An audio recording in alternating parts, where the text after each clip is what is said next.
and welcome to Global News Today on Al Arabiya English with me, your host, Michael Prendergast. And today, we focus on the crisis in Gaza and the rising calls for a two-state solution.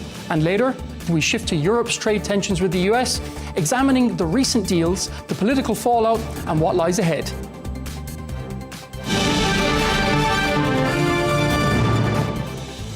To kick off the show, the eyes of the world are on Gaza, and calls for a two-state solution have never been louder. Well, joining me for more on this is Yossi Beilin, the former Israeli Justice Minister and architect of the Oslo Accords, to discuss a potential two-state solution in Gaza.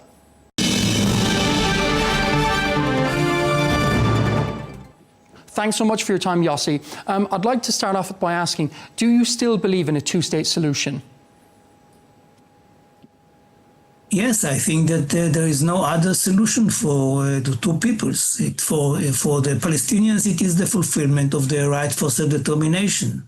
For us, it is something which assures that Israel prevails a Jewish and democratic state.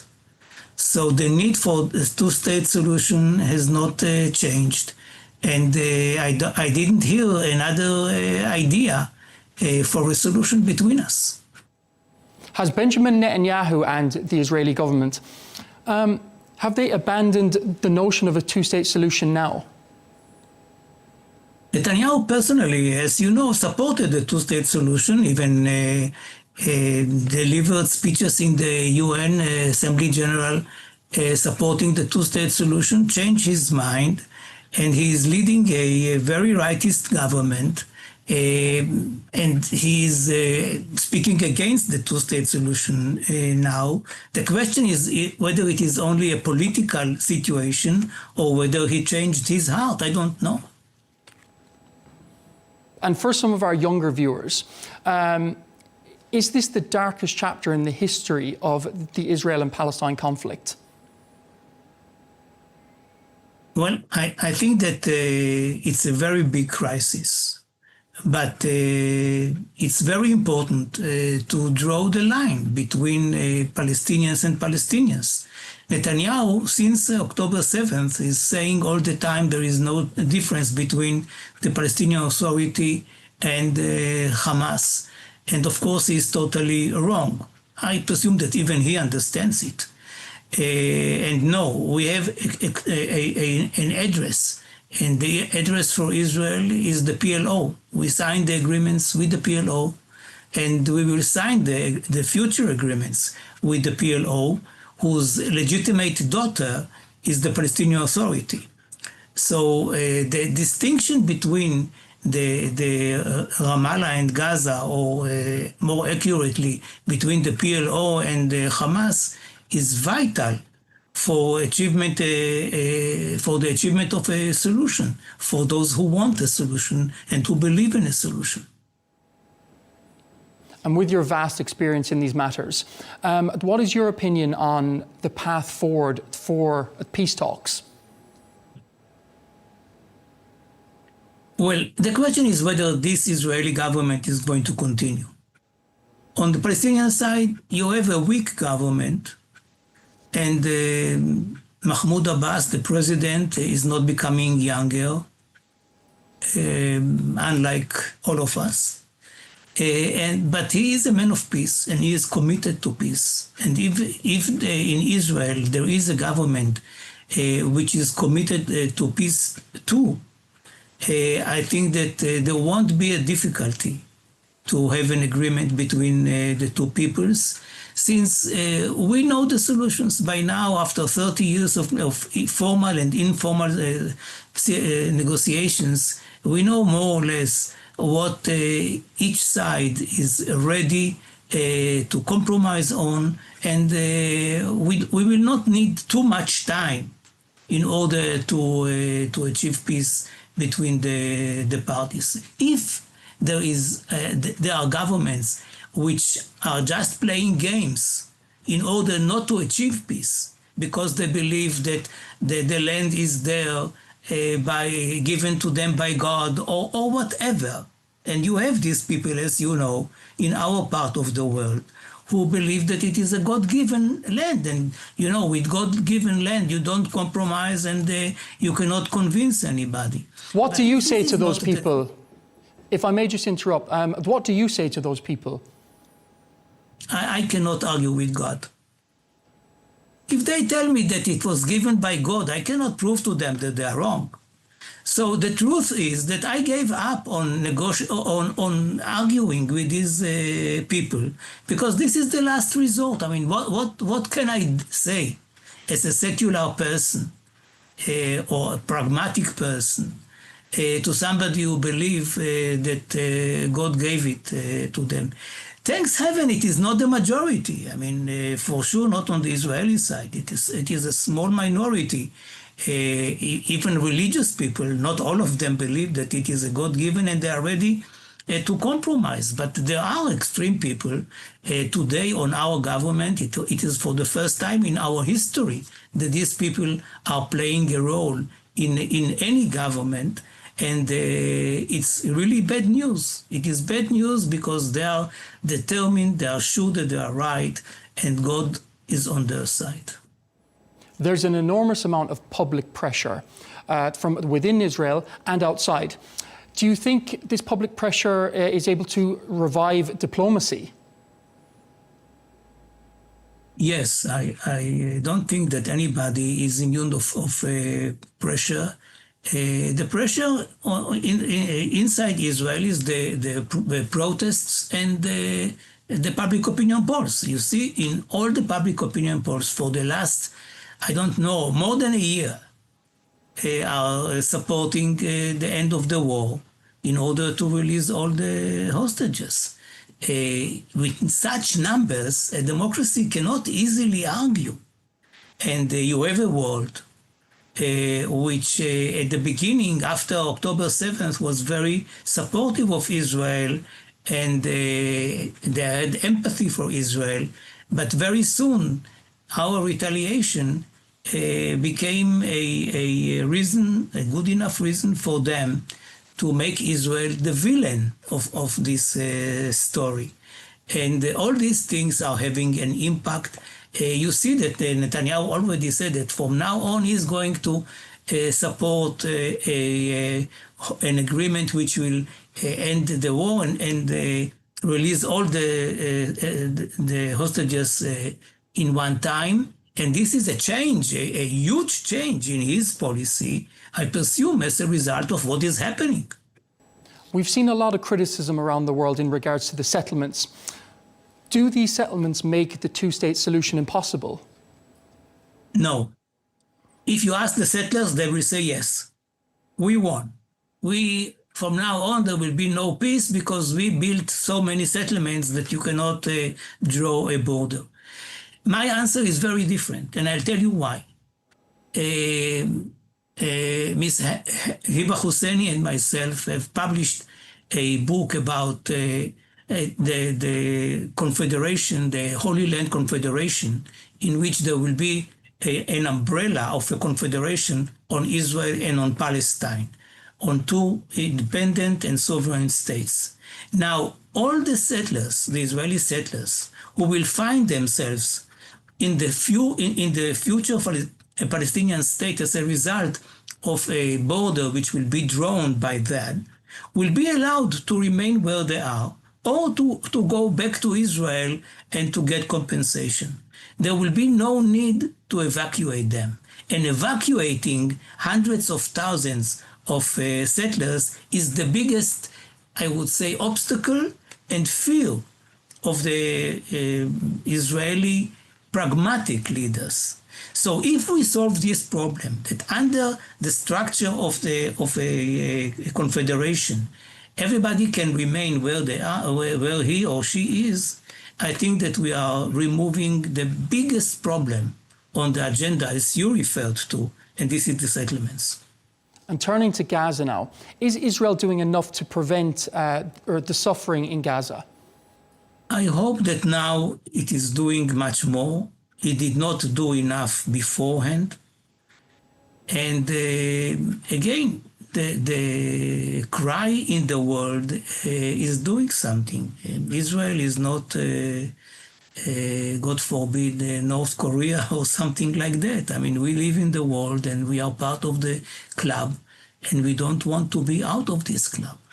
And we understand that although it was not done intentionally, and although the beginning of the whole story is the massacre of October 7th, but the reality on the ground is that we are there, Israel is there in the Gaza Strip, it is dominating the Gaza Strip, and people are suffering a lot.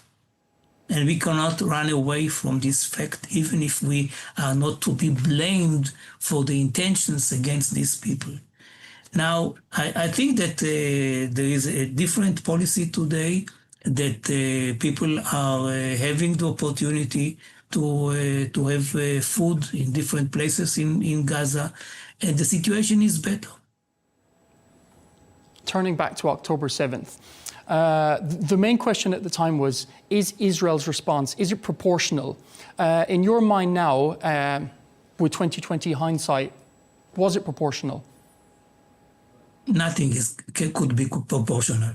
I mean, if they cut the organs of babies, we should cut the same number of organs on the Palestinian side. It is not a normal war, if there are normal wars. It is something very different, out of this world, a kind of a bad movie. And the immediate reaction was to send the troops to the Gaza Strip. As I said, I mean, the numbers are talking for themselves, and the number of the people who were killed there, people who are not part of the war, were non-involved in the war, these numbers are very, very high, and we cannot ignore it. This may lead to, as well, we're seeing huge amounts of protests in Israel. Why do you think so many people are protesting against Benjamin Netanyahu? Is Israeli democracy at stake? Well, I would say that Israel's democracy is in a crisis. It will not disappear. And there are enough people who will fight and sacrifice even their life in order to assure that Israel is still a democracy. But it is less obvious than before. Even today, the government is debating the idea of firing the Attorney General, which is very, very problematic. Very problematic. She is the one who is, in many ways, the boy in the dam, in the Dutch dam, which is preventing a flood. And so you are finding me in a very difficult day. Still, I think that Israel is quite a veteran democracy of 77 years. It has its institutions, which were not built yesterday. And even though we are in a crisis, as I said, mainly because of the people whom Benjamin Netanyahu added to his coalition, because otherwise he would not have a majority. Still, I think that they are not able to destroy our democracy, but they are causing very big damages to the Israeli society and to the Israeli democracy, no doubt. And as you said, Israeli democracy is in a crisis. Is this a turning point in the long-term future of Israel? We need more time to look back and to say what was the turning point. Usually, you say, today it is a turning point, but today is the perspective is too short. So we need more time to understand exactly. Yes, we need more time to understand what was it, the October the 7th. It is still, we are still living under the shock of October 7th. And the emergency and the losses and the role of the army and many other questions which are there. So we need more time. But I think that it is a very challenging period. There is no question, no question. And what's your message to any young Israelis who are losing faith in the system there? Yeah, but they are not giving up on Israel, and they are they see the system. They understand that there should be tools in order to repair it. And they should believe in Israel. Israel has a role in this world as a Jewish state. And the role is not wars, and the role is not cruelty, and the role is not hunger. The role is to make this world a little bit better with the values that we are having and that we would like to share with our friends. Do Oslo and Geneva, do they still offer a blueprint for the future of Israel and Palestine, or are they part of the past? Well, you're speaking about things which were signed 20 or 30 years ago, and they need to be updated.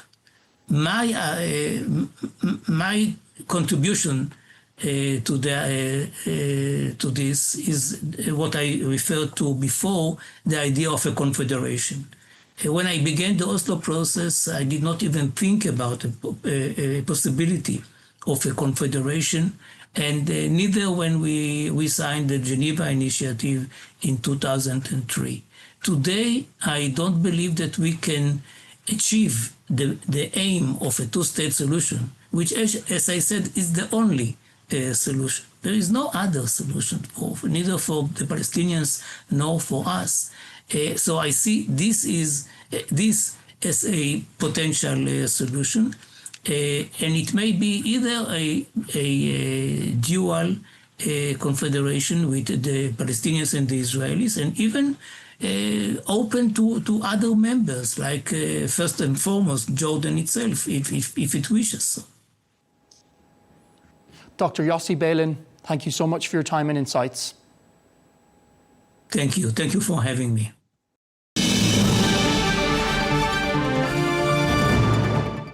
Pascal, thanks so much for your time. Why is Ursula von der Leyen's deal at the golf course in Scotland, it's been called a humiliation for Europe? Why is that? Well, I think you're right. The announcement of this so-called deal between Mr. Trump and Mrs. von der Leyen has been quite heavily criticized so far in Europe. I think the expectations were that Europe would resist more, a bit like China, to sort of unilaterally imposed tariffs by Mr. Trump. So the good question, I think, is why did the European Union not strike back earlier in threatening Trump with EU countervailing tariffs the way China did it? By the way, China was the only one to do it so far.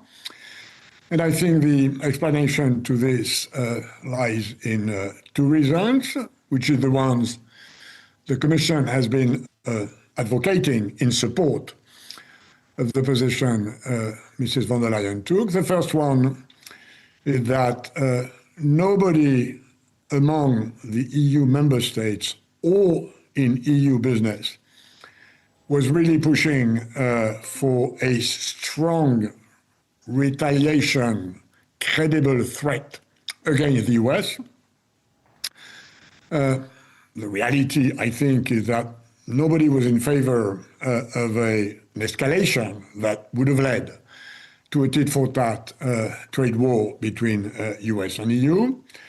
And the second reason, which has nothing to do with tariffs or trade or economics, is just that the EU believes that the main threat from the US would not come from tariffs, but from pulling away from Ukraine.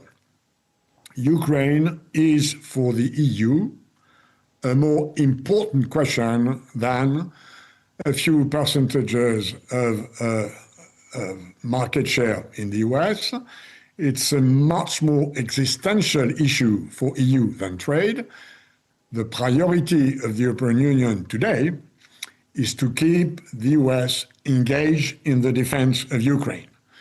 And the fear probably was among EU leaders and at the European Commission that if EU would strike back, then Trump's, whose position on Ukraine and Russia has been, let's say, changing from time to time, could have changed to a retreat, which would have been catastrophic for the European Union. So it's a mix of economic consideration, no taste for a full-fledged tit-for-tat trade war, and a more serious, in my view, major geopolitical issue. Is it a case of appeasement? Is Ursula von der Leyen essentially now a Neville Chamberlain in a confrontation with Donald Trump? Well, only, that's a very good question. Only the future will say whether on this front, and this is one of the many fronts of a transatlantic, very complex and multidimensional relationship, whether on this front and on others, Trump has been sort of appeased and will move to other topics. Now, one can doubt about this, A, because he himself predicts to be transactional, unpredictable, changing position, like a boxer. Second, there are other areas like digital regulation, for instance, or financial regulation, where the US could take measures, or the EU could take measures that would destabilize further this relationship. And then, of course, we're always left with this question of whether the NATO Article 5, which says that the US will protect Europe in case of the Russian aggression, still stands valid, which is, in my view, a very important question mark for the European Union. My next question is, could anyone else have done a better job against Donald Trump? Well, what we've seen so far is that the range of these unilateral tariffs, which take the shape of a sort of deal, although a deal under such stretch conditions is a bit like it's a mafia extortion exercise. Huh? I have a big gun. I'll hit you if you don't pay. I don't call this a negotiation, but let's leave that aside. The tariffs range from 10%, which is the UK benchmark, to 50%, which is the Brazil or Chinese one. And even the UK had to pay 10%, whereas they have a trade deficit vis-à-vis the US.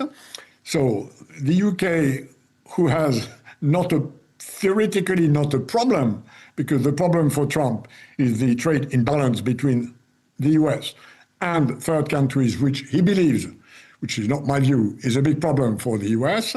Even the UK, who has no trade problem, has been hit with a 10%. So in a way, an EU 15%, given the size of the EU economy, if that's it for the moment, with a bit of sweeteners or waivers or adds up here and there, you buy a bit more of energy, a bit more of weapons, or you have 0 for 0 in some specific tariffs. I mean, seen as compared to the rest of the world, may seem like a relatively good trade position, although it clearly puts the EU in a position of inferiority. the EU, in agreeing to this 15% tariff, in a way validates the notion that the US trade deficit is a problem, that coercion from the US can work, and that its power as a bloc, which was meant to be a very big one on trade, and I know it was a very good one because I was trade commissioner a long time ago, when geostrategic questions, when the rule of force substitutes the rule of law, then the EU as a bloc is weaker, certainly that some would have expected, including within the EU, and that probably means that we will have a reaction by EU public opinion that probably will push for more rapid, more complete integration of EU, not just economically, but politically, including in areas like defense, where for the moment, the EU has remained very weak. If you were still in post, what would be your advice to Ursula von der Leyen? I think, first, I would say, on the trade side, look for trade diversification. So try to open more trade with major trade partners, China, the Mercosur, Brazil, Argentina, and the like, the Gulf countries, Southeast Asia, Indonesia, big shots, in order to compensate for the loss of market share in the US. And second, apply the recommendations of Mario Draghi and Enrico Letta, who have proposed a sort of plan to re-dynamize, remake the EU economy more competitive, because there's nothing like international power without a solid economy. And for the moment, the potential growth of the EU economy is lower than US, lower than China, lower than India. And third, push more quickly for an integration of EU defense industry in order to grow the military capacity of the European Union as a whole, not so much in investing more money in defense, but in getting more value for the money they spend. And it's likely that if the EU defense industry was integrated the way other industries are integrated, governments and the EU, mostly governments given where the treaties are for the moment, would pay 30% less for the weapons they buy. So there's a lot of integration on the industrial side, which still remains to be done. So that would be roughly the sort of off-the-cuff 3 recommendations I would make. Ursula von der Leyen was a close ally of Joe Biden. Do you think this has come back to haunt her and the EU now that Donald Trump is in the White House? There's certainly an element of that.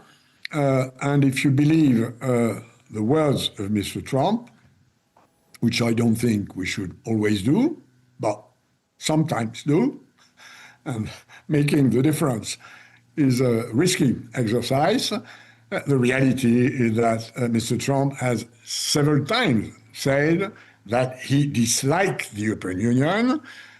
He said that the EU is worse for the US than China. He once said that the EU was set up after the Second World War to screw up the United States of America, which in my view makes absolutely no sense, but he has a really antagonistic attitude vis-à-vis the European Union. And I think the reason for that, fundamentally, is that he would prefer to have 27 smaller or medium-sized member states to deal with. And in this sort of relationship, he believes his leverage, his capacity to arm twist for the moment third countries would be higher. in a way, EU as a whole, although it had to accept for the moment this unbalanced deal, is probably a better deal at EU level than what would have had our member states individually, starting, for instance, with Germany, who has a very large industrial surplus vis-à-vis the United States of America. Should Europe walk away from this deal? I don't think so. The EU has a reputation for being driven by law, by stability, by predictability. The EU has a reputation for being a trusted international partner. It certainly has not shown that it is a strong international partner, but I think it remains a trusted international trade partner. And insofar as other third countries than the US are interested, and many of them are, to accede to the EU market, which is the largest and the deepest today in the world. We are less rich than the US, but we are more consumers, and we are much less consumers than China, but we are much richer. So far, the EU internal market remains an extremely attractive market. And if the notion that the EU can be trusted in its international relationships, then this can be an asset in diversifying trade relations from the US to other growing and emerging countries. Just going back to one of your points on EU growth, it's somewhat stagnated over the past few years. It perhaps harkens back to the 70s where stagflation reigned. With the current inflation, is there fear that Trump's tariffs, that they could trigger a recession? I think conventional wisdom among the economists is that Trump tariffs will cost roughly 1% to the US economy, which is a lot, plus, of course, a bit of inflation, and that the impact of these 15% tariff fence around the US would be on 25 and 26, roughly 0.5% of EU growth. So this is not as much as in the US. It's not. The US consumers and the US importers will pay the price for tariffs, as we all know, depending on how much of this is fueled at the end of the day to the consumer and how much is retained by intermediaries on the value chain who, for instance, would eat on their margins or on their market share. So the main negative economic consequences will be on the US, but there will be, given the high trade dependence of the EU, there will be a negative impact, let's say, again, total over 25 and 26 of roughly 0.5% for GDP, which does not put the EU into recession, but which eats into an already relatively low growth potential, which is why, as I mentioned, one of the priorities should be to increase the EU growth potential, and in order to do that, to integrate more the EU economies. And as Mr. Draghi and Mr. Letta have shown, there's a lot of reserves of growth in integrating further the EU market, whether in goods and mostly in services, who at this stage, and many years after Jacques Delors, who was my mentor, launched the internal market in 1985, the services markets in the EU are not yet integrated to their full potential, which means that there is a potential reserve of growth and efficiency which needs to be tapped in the future. And how has the global economy reacted so far? I think the markets give you the answer to your question.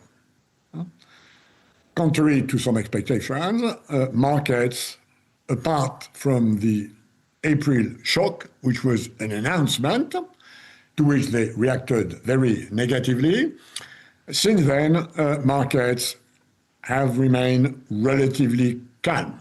Of course, in recent days, there has been a bit of downside trend, but nothing of the order of a shock. So if markets are right, which they often, not always are, they believe, as I do, by the way, that this is certainly a breach by the US of the previous international rules-based trading system, but this is not a large crisis of the international trading system. After all, the US are 13%, 13% of world imports. If anything, with these tariffs, this import proportion of world imports will decrease. And if the remaining 87 or more on the rest of the world remain cool-headed and do not indulge in this sort of protectionist fever which the US have contracted, as they did it, by the way, already 2 times at the end of the 19th century and in the middle in the 1930s, then if the rest of the world behaves, this is not a world trading system shock. It is a bilateral problem between the US and its trade partners. It is not a worldwide large trade crisis. Value chains in market capitalism will adjust to this sort of 15% trade-weighted tariff fence around the US, as they do when they adjust to the minimum wage in China or to the price of oil. We're just out of time. Pascal, thanks so much for your time.